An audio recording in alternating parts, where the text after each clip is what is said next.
உலகளாவிய எல்கிபோர் அட்வென்ட் மினிஸ்ட் நேயர்களே, உங்கள் யாவரையும் அன்புநாதர் இயேசு கிறிஸ்துவின் ஈடிணைற்ற நாமத்தினாலே இந்த ஓய்நாள் பள்ளி நிகழ்ச்சிக்குள்ளாக அன்போடு வாழ்த்தி வரவேற்றுக் கொள்கிறோம். இந்த காலாண்டு முழுவதும் மாபெரும் போராட்டம் என்கிற தலைப்பின் கீழாக ஓய்நாள் பள்ளி பாடத்தை நாம் கற்றுக்கொண்டு வருகிறோம். கடந்த 11 வாரமும் நல்ல ஒரு பாடங்களை நாம் கற்றுக்கொண்டு வந்தோம். இந்த நாள் பாடம் 12வது பாடம். பாடத்தின் தலைப்பு பூமியின் கடைசி சம்பவங்கள் என்கிற தலைப்பின் கீழாக நல்ல ஒரு பாடங்களை கற்றுக்கொள்ள இருக்கிறோம். இந்த பாடத்தை நாம் கற்றுக்கொள்வதற்கு முன்பதாக தலையில் தாழ்த்தி ஜெபம் செய்வோம். இரக்கத்தில் மகா ஈஸ்வரம் எங்கள் அன்பின் பரலோ தகப்பனே, இந்த அருமையான நேரத்தின் தகப்பனே, இந்த ஓய்நாள் பள்ளி பாடத்தை கற்றுக்கொள்வதற்காக வந்திருக்கும் தகப்பனே, இந்த 11 வார பாடங்களையும் என் தேவன் நீர் எங்களுக்கு நன்மை சமயமாக கற்றுக்கொள்வதற்கு என் தேவன் கிருபை செய்தீங்க. இந்த 12வது பாடத்திற்குள்ளாக அடி எடுத்து வைக்கிறோம். என் தேவன் நீர் எங்களோடு கூட இருங்க. என் நாளும் தகப்பனே, இந்த பாடத்தை விலக்கி கொடுக்க வந்திருக்கிற போதகரையும் தேவன் ஆசீர்வதிங்க. மகனை மறுத்து நீர் வெளிப்படுங்க. மிதமான நேரம் கூட விழுத்தாருங்க. இயேசுவின் இன்ப நாமத்தினாலே வேண்டிக் கொள்ளும் நல்ல பிதாவே, ஆமென். இந்த வாரம் பாடம் 12வது பாடம். பாடத்தின் தலைப்பு பூமியின் கடைசி சம்பவங்கள். இதற்குடைய முன்னுரையும் மனப்பாட வசனத்தையும் நம்மத்தில் இருக்கும் போதர் ஹேப்ராம் அவர்கள் சொல்லுவார்கள். கர்த்தருடைய பரிசுத்தமான நாமம் மகிமைப்படுவதாக. ஒரு அழகான திருவார்த்தை சொல்கிறது, கர்த்தர் தமக்கு பிரியமான பிள்ளைகளுக்கு வெளிப்படுத்தாமல் ஒரு காரியமும் செய்யார். பிரியமான பிள்ளைகளுக்கு வெளிப்படுத்துவது தான் ஆண்டவருடைய மேலான ஒரு அன்பினுடைய பரிணாமம். அந்தபடியாய் பூமியின் கடைசி சம்பவங்கள் என்ற தலைப்பின் கீழாய் இந்த வார பாடத்தை நம்ம படிக்க இருக்கிறோம். 11 பாடங்கள், அநேக பரிணாமங்களிலே இந்த மாபெரும் போராட்டம் புஸ்தகத்திலிருந்து நாம் ஒவ்வொரு அதிகாரங்களாய் நம்ம படித்து கொண்டு வருகிறோம். போன வார பாடம் கொஞ்சம் சில நேரத்தில் ஒருவேளை ஆவிக்குரிய சிந்தனையோடு கூட அதோடு சேர்ந்து மனுஷீகமான எண்ணங்களோடு கூட படித்திருந்தால் ஒரு மிகப்பெரிய ஒரு பயமுறுத்தல், மிகப்பெரிய ஒரு அச்சுறுத்தல், ஒரு சொரூபம் உருவாக்கப்பட போகிறது, ஒரு நெருக்கடி வரப்போகிறது. கர்த்தருக்கு பிரியமான பிள்ளைகளுக்கு போராட்டங்கள் சம்பவிக்க போகிறது. வலுசற்பமானது ஸ்திரீயின் மேல் கோபம் கொண்டு கற்பனைக்கு கீழ்ப்படுகிறவர்களோடு கூட யுத்தம் பண்ண போயிற்று என்று வாசிக்கக்கூடிய அந்த வார்த்தைகள், வலுசற்பம் தன்னுடைய அதிகாரம் முழுவதையும் ஆட்டுக்குட்டியைப் போல இருக்கக்கூடிய இந்த மிருகத்திற்கு கொடுக்கிறது.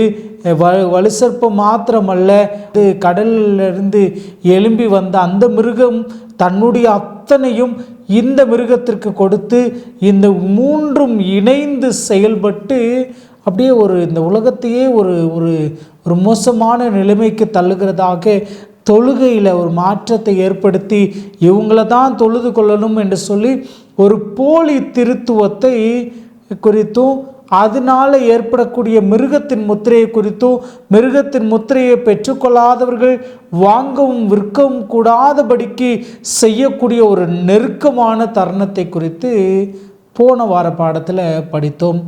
அந்த நெருக்கமான தருணத்தில் என்னுடைய வாழ்நாளில் நான் ஜீவனோடு இருக்கக்கூடிய இந்த நாட்களில் சம்பவித்து விட்டால் நான் எப்படி வாழ வேண்டும்? ஒரு அழகான ஒரு முன்னுரை கொடுக்கப்பட்டிருக்கிறது. நீங்கள் நேசிக்கக்கூடிய அழகாய் இந்த கதையாய் நம்முடைய வீட்டு குடும்பத்தின் பிள்ளைகளை பற்றி சொல்வது போல சொல்லியிருக்கிறது. ஒரு வாலிப பிள்ளை, பெண் பிள்ளை பிரயாணப்பட்டு கடந்து வருகிறது. அந்த சூழ்நிலையில் பயங்கரமான மழை ஒருபுறம், இடி மின்னல்கள் ஒருபுறம், ரோட்டில் நிறைய சேதங்கள், மரங்கள் முறிந்து விழக்கூடிய சூழ்நிலை. அதற்கு நடுவில் ஒரு நற்செய்தி நமக்கு அருகாமையில் இருக்கிறவர்களிடத்திலிருந்து வருகிறது. நம் வீட்டுக்கு கடந்து வரக்கூடிய இந்த பிள்ளை இந்த ரோட்டில் இல்லாமல் ஒரு குறிப்பிட்ட ரோட்டை எடுத்தால் இந்த மழையிலையும் இந்த நெருக்கடியான சூழ்நிலையிலும் பிள்ளை பத்திரமாய் கடந்து வந்து விட முடியும் என்று சொல்லி ஒரு தைரியமான வார்த்தை கொடுக்கிறதாய் நம்ம யோசித்தோம் என்று சொன்னால் நம்முடைய பிள்ளைகளை அந்த பாதையில் வர வைப்போம். அதே போல் வேதாகமும் இந்த நெருக்கடியான சூழ்நிலையில் வாழ்ந்து கொண்டிருக்கிற நமக்கு, இந்த நெருக்கடியான சூழ்நிலையில் ஒருவேளை என்னுடைய ஆயுசு நாட்களில் நான் சந்திக்காமல் இருந்தாலும், என்னுடைய பிள்ளைகளுடைய ஆயுசு நாட்கள், என்னுடைய பின்வருகிற சந்ததியின் ஆயுசு நாட்களில் இது சம்பவிக்கும் என்று சொன்னால், என் பிள்ளைகளை நான் சரியாய் வழிநடத்துவதற்கு வேதம் எனக்கு என்ன கற்றுக் கொடுக்கிறது? கர்த்தராகிய இயேசு கிறிஸ்துவினுடைய வாழ்க்கை, மரணம், உயிர்த்தெழுதல், பரலோக பரிசுத்த ஸ்தலத்தில் ஊழியம் ஆகியவற்றின் நோக்கம் முழுவதுமே நம்மை பரலோக ராஜ்யம் கொண்டு போய் சேர்க்க வேண்டும். பவுலார் அழகா இந்த காரியத்தை எழுதுகிறார். நம்முடைய குடியிருப்போ பரலோகத்தில் இருக்கிறது. அந்த பரலோக குடியிருப்பை நோக்கி நாம் கடந்து போவதற்கு கர்த்தராகிய இயேசு கிறிஸ்துவானவர் வாக்குத்தத்தமாய் சொன்ன வார்த்தை, நான் இருக்கிற இடத்துல நீங்களும் இருக்கும்படி நான் மறுபடியும் வந்து உங்களை என்னிடத்துல சேர்த்து கொள்வேன். உனக்கும் ஸ்திரீக்கும் உன்வித்துக்கும் அவள்வித்துக்கும் பகை உண்டாக்குவேன். அவர் உன் தலையை நசுக்குவார், நீ அவர் குதிகாலை நசுக்குவாய் என்று கர்த்தராகிய ஆண்டவர் பாவத்தை வெற்றி சிறந்து பாவத்தை மேற்கொண்டு பாவத்து நிமித்தமாய், கீழ்ப்படியாமை நிமித்தமாய் இழந்து போன அந்த ஜீவ விருட்சத்தின் மேல் அதிகாரத்தை திரும்ப பெற்றுக்கொள்வதற்கு நாம் என்னெல்லாம் கடைபிடிக்க வேண்டும், என்னெல்லாம் செய்ய வேண்டும் என்று வேதாகமத்திலிருந்து ஒரு சில காரியங்களை இந்த வார பாடத்தில் படிக்க இருக்கிறோம். இந்த வார பாடத்தினுடைய மரண வசனம் நீதிமொழிகள் 23வது அதிகாரம் 23வது வசனம். சத்தியத்தை வாங்கு, அதை விற்காதே, அப்படியே ஞானத்தையும் உபதேசத்தையும் புத்தியையும் வாங்கு. தொடர்ந்து நம்ம பாடங்களை படிக்க போகிறோம். நல்ல ஒரு முன்னுரையும் மன்னன வசனத்தையும் தெளிவாக விளக்கி கொடுத்தாங்க. தொடர்ந்து கேள்விக்குள்ளாக கடந்து செல்வோம். முதல் கேள்வியாக என்ன கேள்வி என்று பார்க்கும்போது, தேவனுக்கும் அவரது வார்த்தைக்கும் உண்மையாக எது இருந்து பாஸ்டர்? சரி, இப்போ கடைசி காலத்தில் வாழ்ந்து கொண்டிருக்கிற நமக்கு பரலோகம் எதிர்பார்க்கக்கூடிய ஒரு காரியம் என்னென்னா, தேவனுக்கும் அவருடைய வார்த்தைக்கும் உண்மையாக நம்ம வாழ வேண்டும். அதுதான் எதிர்பார்ப்பு. வாசிக்கலாம். யோவானின் புஸ்தகம் 8வது அதிகாரம் 32வது வசனம். யோவான் சுவிசேஷ புஸ்தகம் 8வது அதிகாரம் 32வது வசனம். சத்தியத்தையும் அறிவீர்கள், சத்தியம் உங்களை விடுதலையாக்கும் என்றார். இப்போ சத்தியம் அறிய வேண்டும், சத்தியம் நம்மை விடுதலையாக்கும் என்று சொல்லி எழுதுகிறார். இந்த மாபெரும் ஆன்மீக போராட்டத்தில் இந்த சத்தியத்தை விட்டு நம்மை வழிவிலக செய்யத்தக்கதாக சாத்தான் அநேக சிந்தனைகளை, அநேக பொய் உபதேசங்களை சொல்லி நம்மை வேறு பிரிக்க பார்க்கிறான். சாத்தான் பொய்யனும் பொய்க்கு பிதாவுமாய் இருக்கிறான் என்று பார்த்தோம்.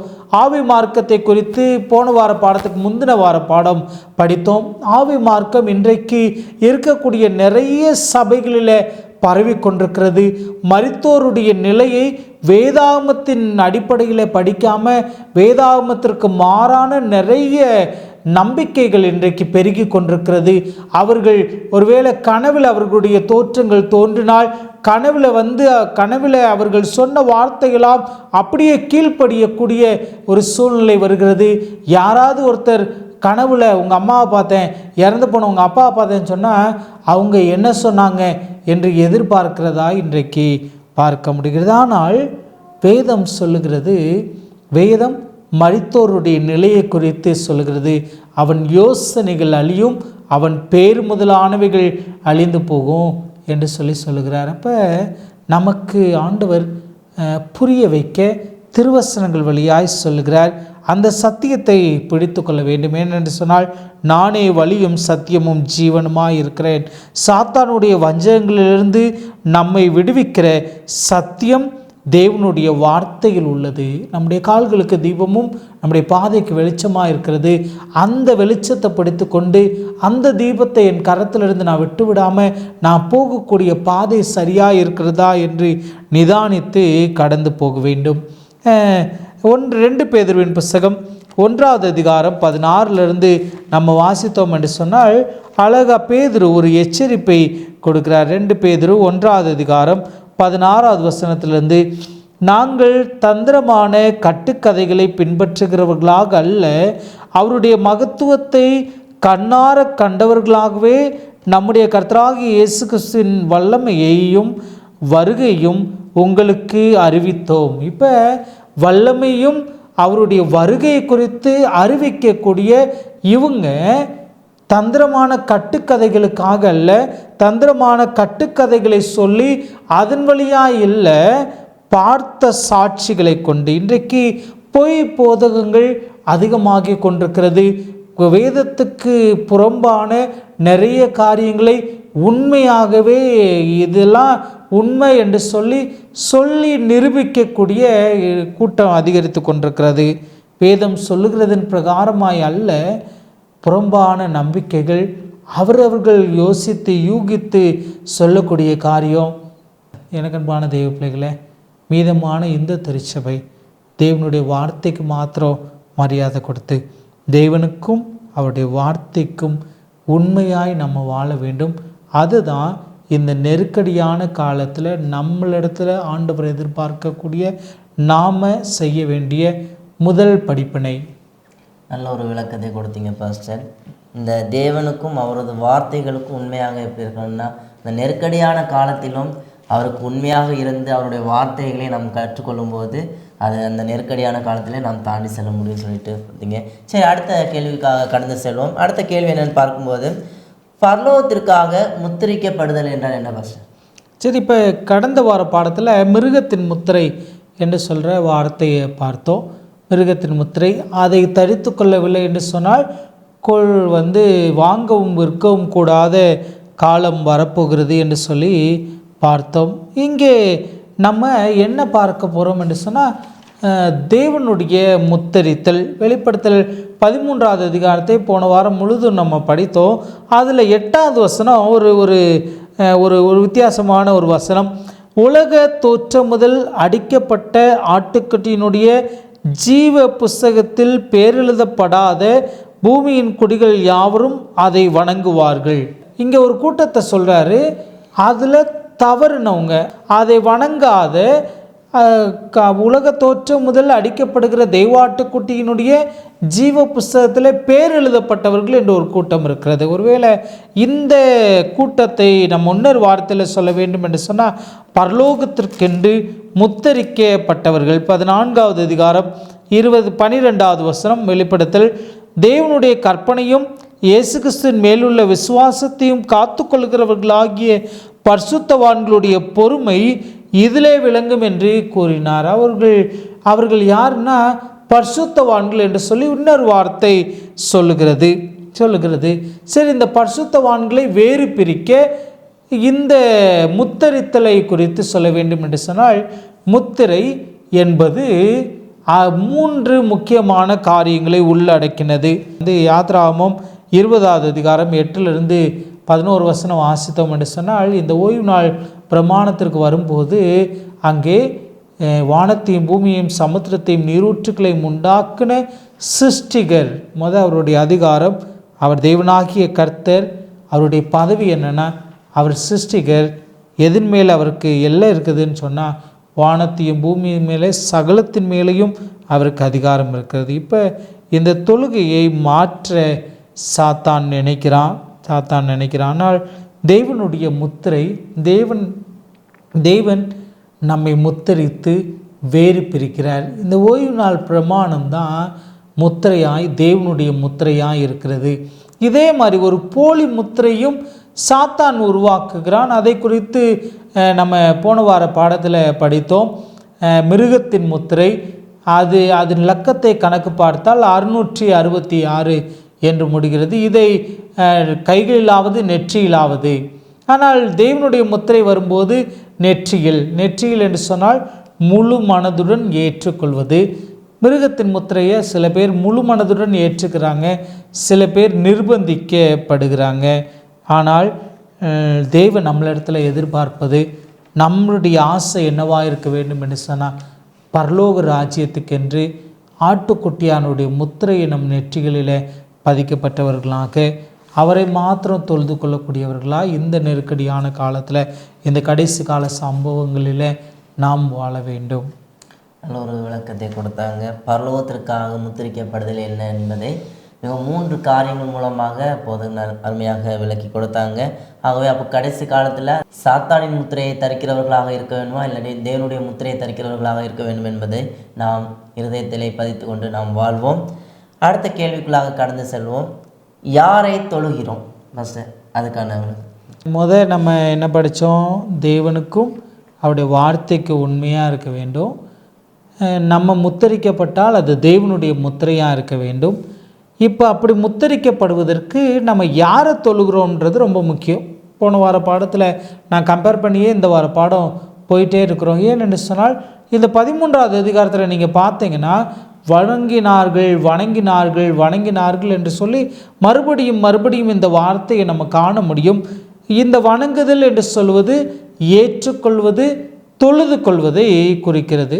தொழுது கொள்வதும் ஏற்றுக்கொள்வதும். இப்போ தொழுதுகிறோம், யாரை தொழுகிறோம்?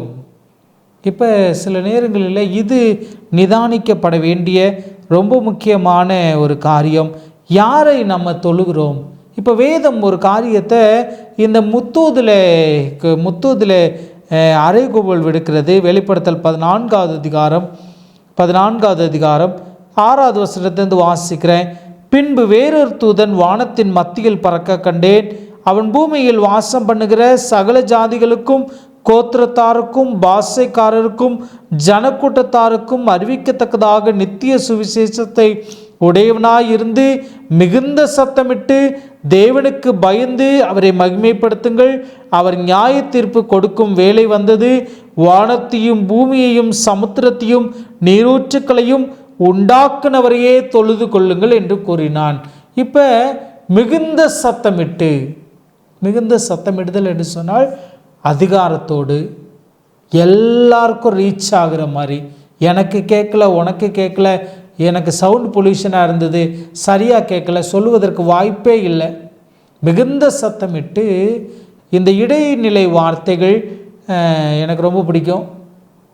வஸ்திரத்தின் ஓரத்தை தொடப்போன அந்த தாயார் சொல்லுவாங்க, அவருடைய வஸ்திரத்தின் ஓரத்தை ஆகிலும் தொட்டால் நான் சுஸ்தமாவேன். நீர் ஒரு வார்த்தை சொன்னால் போதும். இங்கே அதே மாதிரி ஒரு வார்த்தை காணப்படுகிறது, உண்டாக்குனவரையே தொழுது கொள்ளுங்கள். இன்னும் அழுத்தம் திருத்தமாய் சொல்லுகிறது. அவரை மாத்திரம் தொழுதுக்குங்க, உண்டாக்குனவரை மாத்திரம் தொழுதுக்குங்க, சிருஷ்டிகரை மாத்திரம் தொழுது கொள்ளுங்கள். இப்போ சிருஷ்டிகரை மாத்திரம் தொழுது கொள்ள வேண்டும் என்ற இந்த அறைக்கூவலில் ஒரு சின்ன வேறுபாடை சாத்தான் ஏற்படுத்த நினைக்கிறான். அவனுடைய வஞ்சகம் இங்கே நமக்கு நன்றாய் புரிய வேண்டும். ஏனென்று சொன்னால் வேதம் கற்றுக் கொடுக்கக்கூடிய இந்த காரியங்களில் கூடுமானால் தெரிந்து கொள்ளப்பட்டவர்களை வஞ்சிக்கத்தக்கதாக சாத்தான் இந்த கடைசி காலத்தில் செயல்பட ஆரம்பிக்கிறான். அவனுடைய நோக்கம் தெரிந்து கொள்ளப்பட்டவர்களை, தெரியாதவர்களை ஈஸியாக ஏமாத்திடலாம். தெரிந்து கொள்ளப்பட்டவர்களை யாரை ஏமாற்றணும்? இந்த வேதத்தை நல்லா படித்தவங்கள, இந்த வேதத்தை வாசித்துட்டே இருக்கிறவங்கள, எந்த நேரம் ஜெபித்து கொண்டே இருக்கிறவங்களை கூட அந்த சின்ன மாற்றத்தை ஏற்படுத்தி அவர்களை பரலோக ராஜ்யத்திற்கு தகுதியற்றவர்களாய் மாற்ற வேண்டும். அதுதான் சாத்தானுடைய ஒரு வஞ்சகமாக இருக்கிறது. யாரை தொழுகிறோம்? தொழுகை தான் நம்ம பரலோக ராஜ்யத்துக்கு போவதை முன்குறிக்கிறது. தொழுகை தான் நம் முத்தரிக்கப்படுகிறதை முன்குறிக்கிறது. வசனங்களை வாசிக்கிறோமே, அந்த வசனத்தை உண்மையாய் நான் செயல்படுத்துகிறேன் என்பதை தொழுகை தான் வெளிப்படுத்தி காண்பிக்கிறது. ஞான ஸ்நானத்துக்கு சொல்லும்போது சொல்லுவார்கள், the outward sign of the inward change. உள்ளான மனிதனுக்குள்ளாய் ஏற்பட்ட மாற்றத்தினுடைய வெளித்தோற்றம் தான் ஞானஸ்நானம் என்று சொல்லுவாங்க. அதே போல் இந்த வேத வசனம் எனக்குள்ள கிரியை செய்தது என்று சொன்னால், எனக்குள்ளே இந்த மனமாற்றம் ஏற்பட்டிருக்கிறது என்று சொன்னால், மனம் திரும்புதலுக்கு ஏற்ற கனியாய் என்னிடத்திலிருந்து வெளிவர வேண்டிய கனி என்னன்னு சொன்னால், உண்டாக்குனவரையே சிருஷ்டிகரையே நாம் தொழுது கொள்ள வேண்டும். அதுதான் அறைகூவல் விடுக்கப்படுகிறது. அதை நம்ம பின்பற்றாமல் ஒருவேளை பொய் ஓய்வு நாளையோ இல்லை எல்லா நாளையும் நான் ஆண்டவரை தொழுதுகிறவேன், இப்படி நான் கீழ்ப்படிய வேண்டியதில்லை என்று சொன்னால், ஆண்டவர் ஆதி நாட்கள் முதற்கொண்டு தம்முடைய ஒவ்வொரு காரியத்தில் வெளிப்படுத்தி கொண்டே வருகிறார். நான் முன்னாலே சொல்லியிருக்கிறேன், திரும்பியும் நம்ம ஞாபகப்படுத்திக் கொள்வோம்.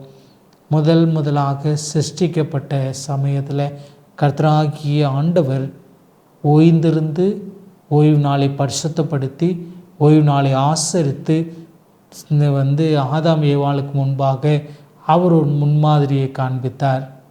கொஞ்ச காலங்களில் இந்த ஓய்வு நாள் மறக்கப்படுகிறது. திரும்ப நினைப்பூட்டி தம்முடைய விரல்களால் எழுதி கொடுக்கிறார். மன்னா பொழிவின் வழியாக ஓய்வு நாளை சரியாய் காட்டுகிறார். 40 வருடம் காட்டுகிறார். திரும்ப மறதி ஏற்படுகிறது. திரும்ப கொஞ்சம் கொஞ்சம் தீர்க்கதரிசிகளை கொண்டு நினைப்பூட்டுகிறார். அப்புறம் அவர் இந்த பூமிக்கு வருகிறார்.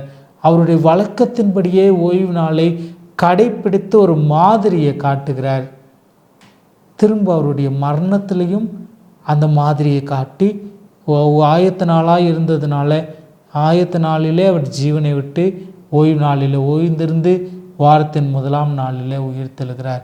மறுபடியும் அவர் மூலமாய் ஒரு சாட்சியை பார்த்துட்டே வர்றோம். அவரே நேரடியாக எனக்கு சாட்சி கொடுத்து கொண்டே இருக்கிறாரு. நான் யாரை தொழுகிறேன்? உண்மையான ஓய்வு நாளை பின்பற்றுகிறேனா இல்லை பொய் ஓய்வு நாளை பின்பற்றுகிறேனா?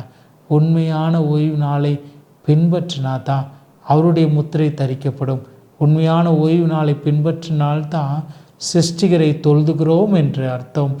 பொய் ஓய்வு நாளை தொழுது கொண்டோம் என்று சொன்னால் அது சிருஷ்டிகரை அல்ல, சிருஷ்டிப்பை தொழுது கொள்கிறோம் என்று சொல்லி அர்த்தமாகிறது. நாம் யாரை தொழுகிறோம் என்பது நம்முடைய இந்த கடைசி கால சம்பவத்தில் ரொம்ப முக்கியமான ஒரு கேள்வி. எனக்குள்ளாய் எழும்ப வேண்டிய, நான் பின்பற்ற வேண்டிய ரொம்ப முக்கியமான கேள்வி. நல்ல ஒரு அருமையான விளக்கத்தை போத கொடுத்தாங்க. யாரை தொழுகிறோம் சொல்லிட்டு, உண்மையாக நம்மை படைத்த ஆண்டவரை தொழுது கொள்ளும்போது அந்த சிருஷ்டிகரை நாம் தொழுது கொள்கிறோம் என்பதை இந்த மூலமாக நாம் கற்றுக்கொள்ள முடியும். நாம் சாத்தானுடைய வஞ்சனையின் மூலமாக அவரை நெருங்கி ஆண்டவரை நெருங்கி தொழுது கொள்ளும்போது சாத்தானுடைய வஞ்சனை நம்மேல் சூழ்ந்து கொள்ளும். அப்பொழுது நம்ம சிருஷ்டிப்பை தொழுது கொள்கிறவர்களாக காணப்படும். அந்த வஞ்சனையில் நாம் மூழ்கடிக்கும் போது நாம் நம்மை படைத்தவரை அந்த சிருஷ்டிகரை தொழாமல் அந்த சிருஷ்டிகரை தொழுகிறவர்களாக காணப்போம். ஆகவே அந்த வஞ்சனையிலிருந்து நாம் தப்பித்து கொள்வதற்கு நாம் தெளிந்த புத்தி உள்ளவர்களாக நாம் காணப்பட வேண்டும். கடைசி கேள்விக்குள்ளாக கடந்து செல்வோம்.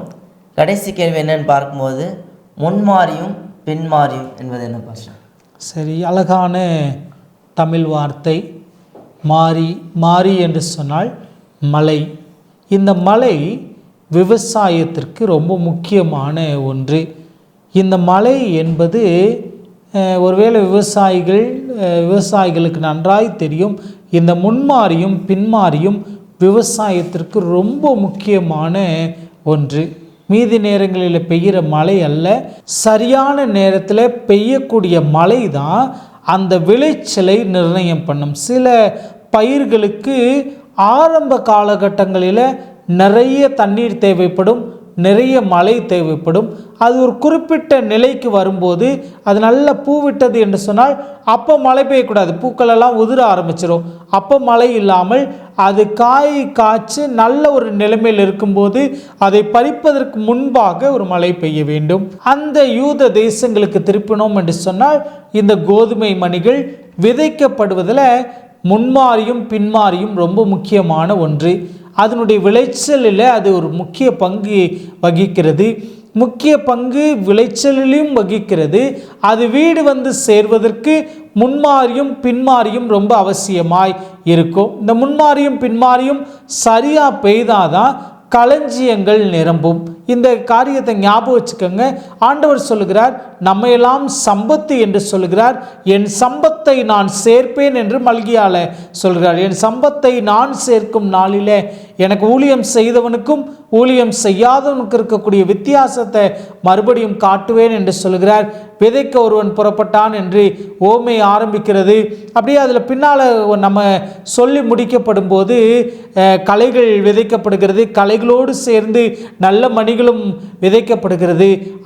அறுக்கிற சூழ்நிலையில் அவன் தூற்றி அந்த நல்ல மணிகளை எல்லாம் பிரித்து களஞ்சியத்திலும் இந்த பதர்களை எல்லாம் நெருப்பிலும் போடுவதாய் சொல்லப்படுகிறது. இப்போ நான் ஒருவேளை ஆண்டவர் சமூகத்தில் நல்ல மணியாக பதறில்லாமல் இருக்க வேண்டும் என்று சொன்னால் இந்த முன்மாறியும் பின்மாறியும் ரொம்ப அவசியம்.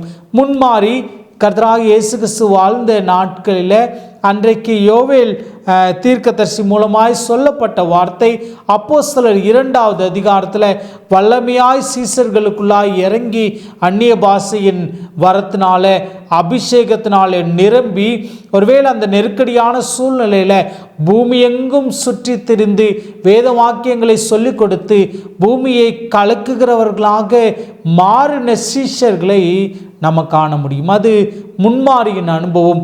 அதே காரியத்தை பின்மாறிக்கும் ஆண்டவர் தருகிறேன் என்று சொன்னார். பின்மாரியின் மழையும் நான் உங்கள் மேலே ஊற்றுகிறேன். நீங்கள் உங்களுடைய மூப்பர்கள் உங்களுடைய வாலிபர்கள் எல்லாம் ஊழியத்திற்காக எழும்பக்கூடிய நாட்கள் வரும் என்று சொல்லி சொல்லுகிறார். பரலோக தேவனுடைய வாஞ்சை இதுதான். கடைசி காலத்தில் ஒருவேளை நெருக்கடி என்ற இந்த சூழ்நிலையை மாத்திரம் நம்ம பார்த்து கொண்டே இருந்தோம் என்று சொன்னால், இந்த புறம் திரும்பினால் ஆசீர்வாதமான, இந்த புறம் திரும்பினோம் என்று சொன்னால் அந்த சூழ்நிலையில் ஆண்டவர் வல்லமையாய் நம்மை எடுத்து பயன்படுத்த போகிறார். அவருடைய ஆவியின் அபிஷேகம் நம்ம மேலே இன்னும் பலமாய் ஊற்றப்பட போகிறது. அந்த பின்மாரியின் அனுபவத்தை நாம் அனுபவிக்க போகிறோம். இந்த பாடத்தினுடைய முடிவு பகுதிக்கு நீங்கள் வந்தீங்கன்னா அழகாக இருக்கும். நோயாளிகள் குணமடைவார்கள், தேவ ஊழியர்கள் செல்லுகிற இடங்களில் அடையாளங்களும் அற்புதங்களும் நடக்கும்.